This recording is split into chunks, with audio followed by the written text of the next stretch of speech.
성경분도 누가복음 15장 25절에서 30절 말씀 본독하겠습니다.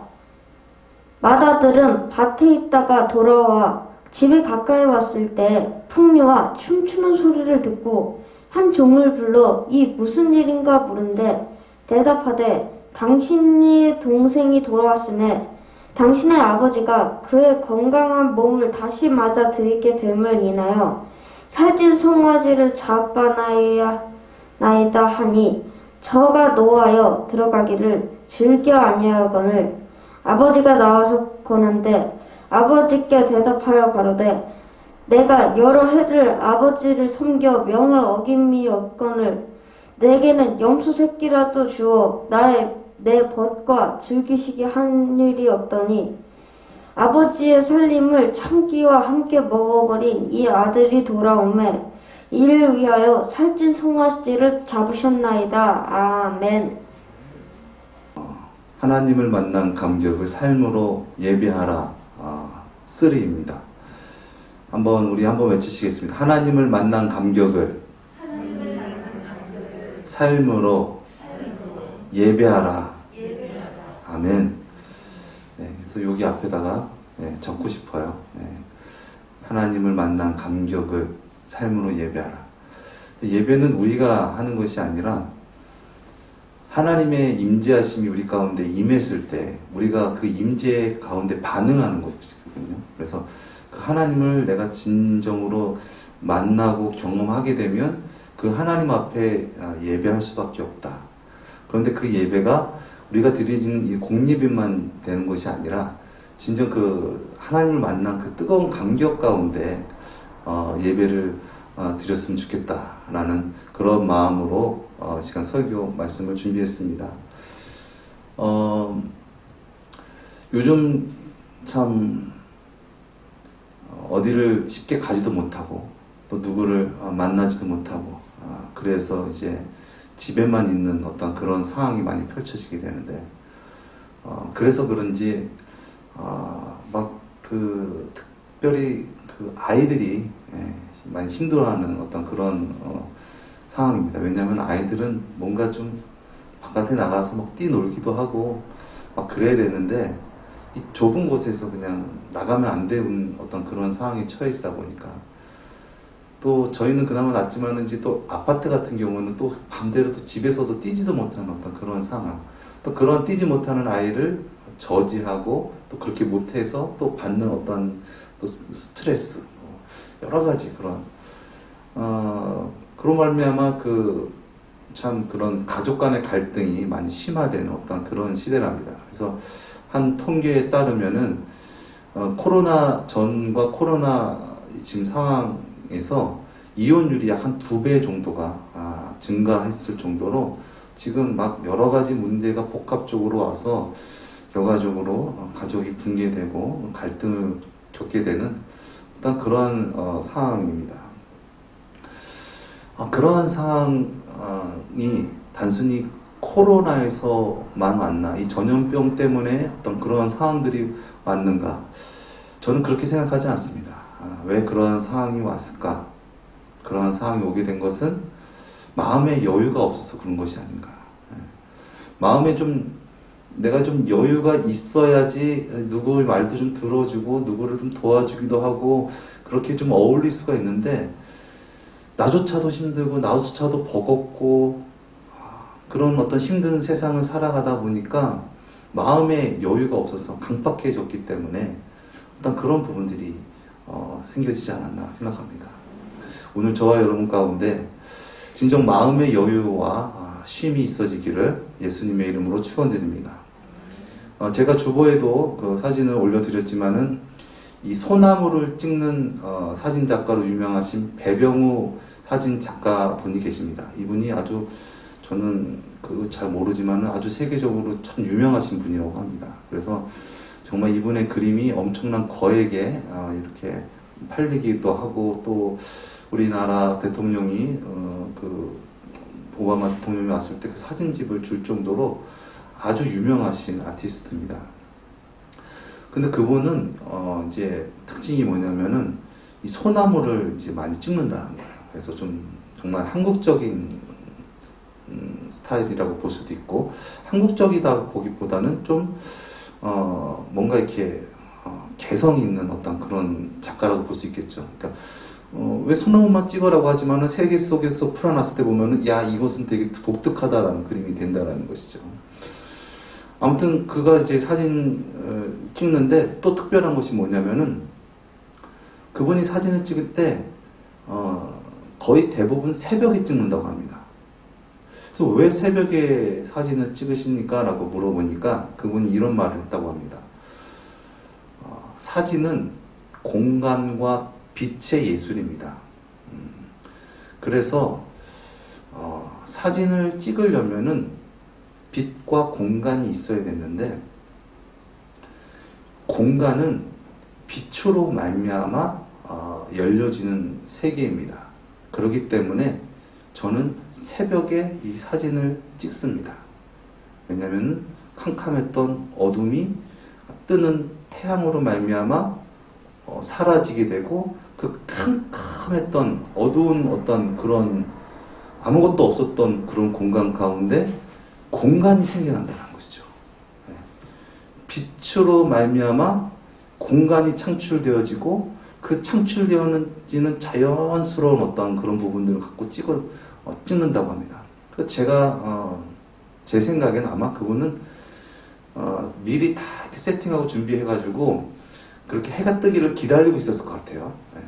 그러면서 계속 변해가는 어떤 그런 상황 속에서 계속 셔터를 계속 누르지 않았을까. 그러면서 그 중에서 정말 자연스럽게 어울리는 어떤 메시지가 나올 것 같은 어떤 그런 작품을 딱 정리해서 올리지 않았을까라는 그런 생각이 듭니다. 참 우리 언론교회는 그렇지 않겠지만은 이 세상 속에서 이제 살아가시는 분들, 특별히 이제 남자분들이 간혹 집에 잘 들어가지 않는 어떤 집에 들어가기 싫은 어떤 그런 형태를 보이는 것 같습니다. 그래서 집에 들어가도 좀 늦게 들어가고 또 집에 들어갈 때 또 술을 먹고 들어가고 그렇게 되니까는 또 집에서 있는 또 아내분은 왜 이렇게 늦게 들어왔는데 거기다 술까지 먹고 들어왔어? 막 이렇게 뭐 얘기하고 또 싸우고 다투는 어떤 그런 상황이 펼쳐지게 되는데, 그래서 어떤 분이 그분한테 물었답니다. 아니 당신 집이 어디세요? 그러니까 아유 난 집이 없어요. 집이 거기 어디 있으신 거 아니에요? 결혼하셨잖아요. 결혼하고 했는데 난 집이 없다고. 집 구석은 있어도 집은 없다고. 그런 얘기를 한다고 합니다. 집은 들어가서 뭔가 내가 쉼을 얻어야 되는 어떤 그런 공간인데 아주 그냥 가시돋친 어떤 그런 말을 듣고 잔소리를 듣고 바가지를 긋고 그렇게 되니까 가뜩이나도 세상 가운데서 힘들은데 집에 들어와서 좀 뭔가 이렇게 쉼을 얻고 싶은데 쉼을 얻지 못하니까 차라리 집에 들어가지 말자. 그래가지고 집에서는 잠만 자고 나오는 그러한 상황이 계속 펼쳐진다는 것이죠. 어느 순간 그런 마음의 여유가 서로가 없기 때문에 집이라는 공간이 안식처의 휴식적인 공간, 어떤 보금자리의 어떤 공간이 아니라 뭔가 잠만 자는 어떤 그런 공간으로 변하는 것이 아닌가 우리가 돌이켜보게 됩니다.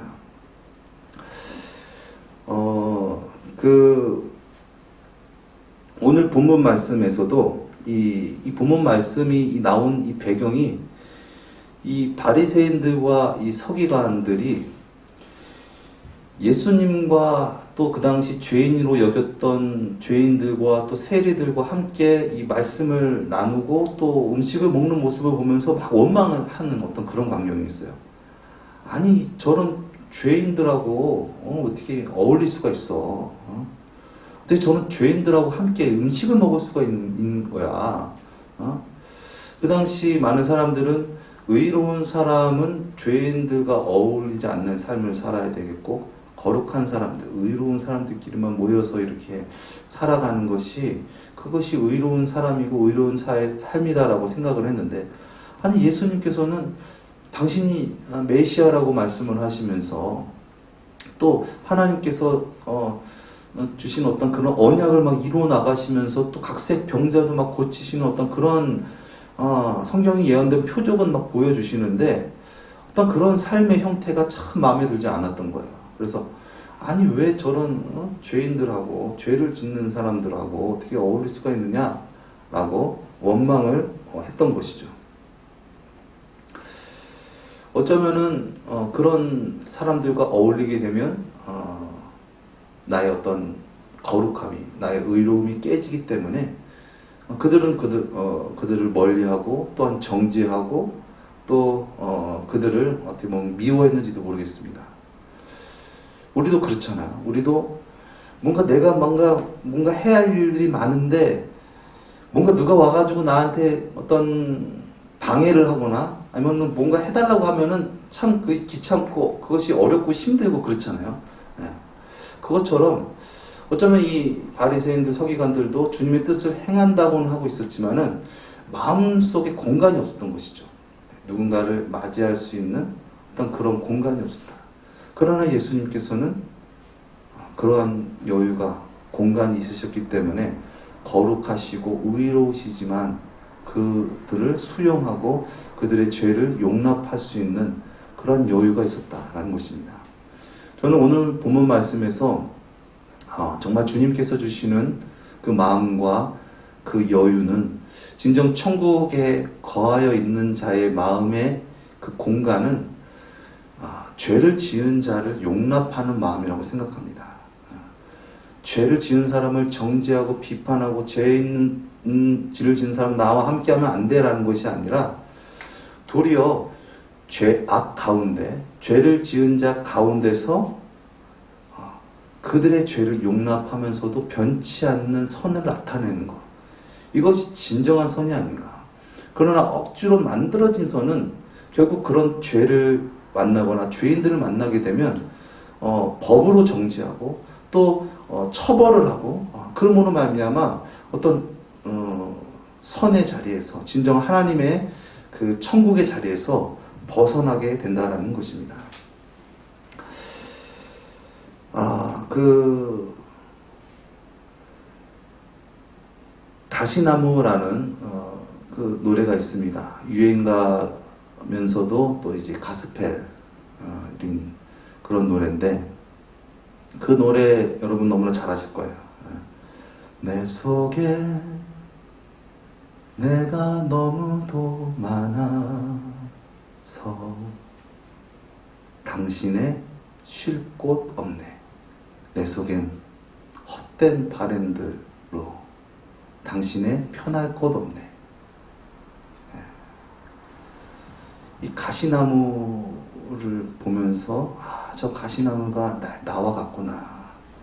정말 저렇게 가시가 나와 있는 이 나무는 정말 외롭고 쓸쓸하고 고독하고 불행한데 그 불행이 어디서 왔느냐?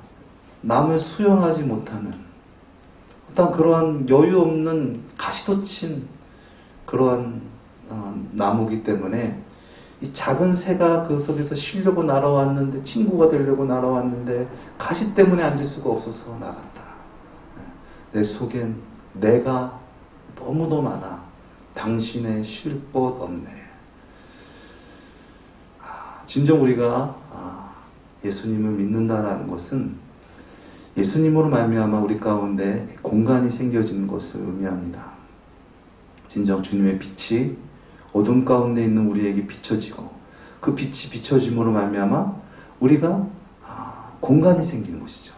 그 공간은 죄악을 또 죄인들을 수용하고 용납하는 그러한 것이 진정 천국의 마음이고 아버지의 마음이다 라는 말씀을 오늘 본문 말씀에서 해주는 것 같습니다. 진정 우리가 삶 가운데 여유를 누리며 살아가려면 우리가 없어져야 되는데 우리가 있게 되면 우리의 힘으로는 감당할 수 없는 많은 이들 때문에 우리는 힘들어하고 어려워하고 괴로워하고 그러기 때문에 점점 가시돋친 어떤 가시나무와 같은 형태로 살아갈 수밖에 없는데 그러나 그것이 해결되어지면 즉 내가 내 힘으로 살아가지 않아도 된다. 내 아버지가 나를 먹이시고 입히시고 나를 살리신다. 나를 만족해 하신다라는 그 은혜가 우리 가운데 임하게 된다면 우리는 비로소 여유를 찾게 되는 것이죠. 그것이 진정 아버지 집에 거한 자의 마음의 태도일 것입니다. 예수님께서 마태복음 18장에 이런 말씀을 하셨습니다. 어떤 자가 이 10,000달란트를 빚진 자가 있었다. 10,000달란트.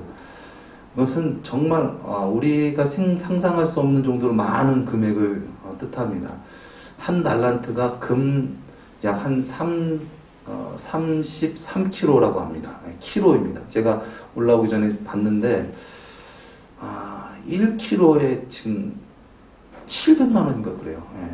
그래서 아무튼 3이니까 7, 3, 21하면 20으로 잡고 그렇게 되면은 1달란트에 약 20억 이상이 되는데 10,000달란트면은 20조가 넘어가는 천문학. 이거는 인간이 그 평생 동안 내가 뭐 벌어서 어떻게 갚을 수 있는 어떤 그런 것이 아니라는 것이죠.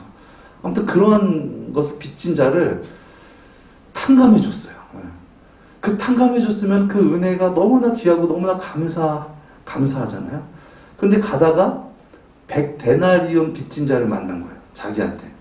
100데나리온이라고 한다면은 한 데나리온이 하루 그 품삯 정도로 따지다 보니까 그것도 거액이긴 하네요. 그래서 한 1,000만 원 정도 가량 되는 어떤 그런 금액 빚진 사람을 만난 거예요.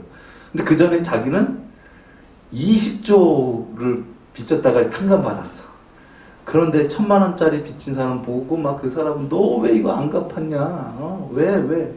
그러면서 막 멱살을 잡고 막 싸우는 광경을 보고 그것을 이제 보면서 다시 이제 옥에 갇혔다라는 어떤 그런 것을 볼 수가 있겠죠.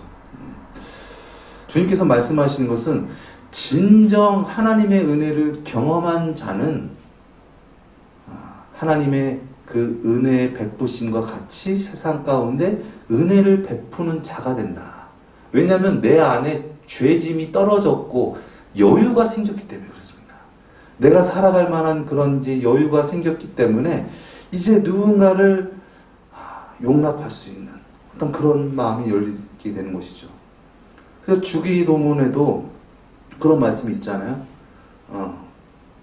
우리가 우리에게 죄 지은 자를 사하여 준 것 같이 우리 죄를 사하여 주시옵소서.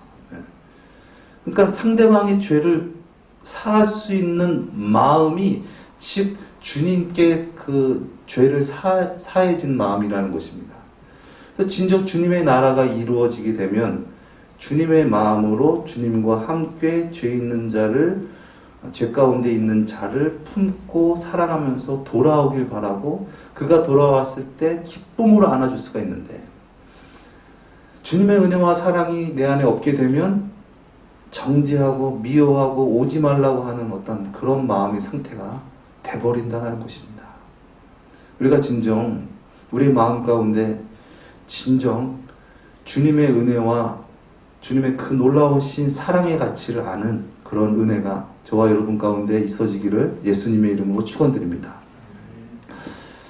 요즘에 그 아이들이 이제 9살, 8살이고 막 하니까 또 거기다가 이제 또 2살짜리 아이가 있고 막 하니까 정신이 없어요. 막 이게 정신이 없고 막 그러다 보니까 아무래도 이제 아이들은 조금 커서 이제 자기가 이제 스스로 이제 걸어 다닐 수 있고 뭘 분별할 수 있고 이러기 때문에 이제 아무래도 이제 어린 아이를 이제 보게 되고 어린 아이 중심으로 이제 가게 되는데 그래서 그런지 이제 그 가운데 낀 이제 둘째 아이가 이제 샌드위치가 되는 거예요. 그래서 뭔가 이제 자기 안에 이제 정체성을 잃어버린 것 같고 그래서 뭔가 좀 자기를 좀 막 나타내고 싶고 뭔가 관심 갖고 싶고 엄마 아빠의 사랑을 내가 독차지하고 싶은 어떤 그런 마음 가운데 조금 모든 아이가 그러겠지만은 말을 안 듣는 경우가 좀 있습니다. 그래가지고 이제 참다 안 돼가지고 이제 혼내려고 이제 앉혀놓고 야 너 어떻게 그러면 안 되지 막 그러면서 막 얘기를 하는데 한참 제가 막 얘기를 하는데 아이가 막 눈을 이렇게 약간 이렇게 하면서 이렇게 하더라고요. 그 말이 맞기는 맞겠는데 자기는 그게 잘 안 되는데 어떡해요. 저 되게 힘들어요. 막 그러는 모습을 보면서 얼른 제가 아이를 안아줬어요. 그래서 미안하다. 아빠가 여유가 없어서 아빠가 너를 힘들게 했구나. 미안하다. 도리어 아이가 나를 힘들게 했지만 내가 아이를 그렇게 하면 안 되라고 정지하고 그렇게 하면 안 되지라고 이게 맞는 거지라고 이런 식으로 얘기를 하고 하다 보니까 말 그대로 아이가 힘들어 하더라고요. 그런데 아이를 사랑하는 아빠의 마음으로서 아이를 보니까 차라리 그 아픔을 내가 겪는 게 낫겠다라는 생각이 드는 거야. 그냥 너는 네가 하고 싶은 대로 해라. 내가 좀 더 참고 이해하고 그렇게 해야겠다. 그래야지 이 아이의 시각과 마음으로는 아빠가 나를 좀 사랑하는구나 라고 느껴서 그런 어떤 반발심과 반항심 또 불안함과 어떤 초조함 그런 부분들이 좀 더 내려놔지고 본연의 모습을 찾을 수 있겠다라는 그런 마음이 들었습니다. 그래서 진정 선과 진정한 의는 죄인들도 수용할 수 있는, 그래서 죄인들이 어떻게 보면은 마음껏 놀고 쉬게 할 수 있도록 그 주도권을 내가 갖는 것이 아니라 그에게 주는 것이 아닌가라는 깨달음이 들었습니다.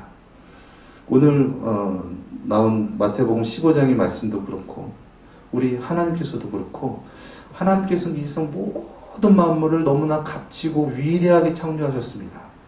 거기 하나 점 하나 찍게 되면은 작품에 완전히 손실되는 어떤 그런 위대한 걸작품들입니다. 그런데 그 하나님께서 마음대로 해봐 주셨잖아요. 오늘 본문 말씀에 나오는 아버지도 귀한 그 아버지 재산이지만은 그 둘째 아들에게 네가 원하는 대로 해봐라는 주도권을 주셨잖아요. 이 주도권을 준다라는 것 자체가 그것이 진정 그들에게 내가 너를 사랑한다라는 그런 메시지가 아닌가라는 부분들을 생각이 됩니다. 절대 우리가 여유가 없거나 우리 안에 어떤 그런 은혜가 없으면 상대방에게 주도권을 줄 수는 없는 것 같아요. 왜냐면은 내가 지금 여유가 없고 내가 지금 너무나 바쁘고 그러니까 주도권을 줄 수 없는 것이죠.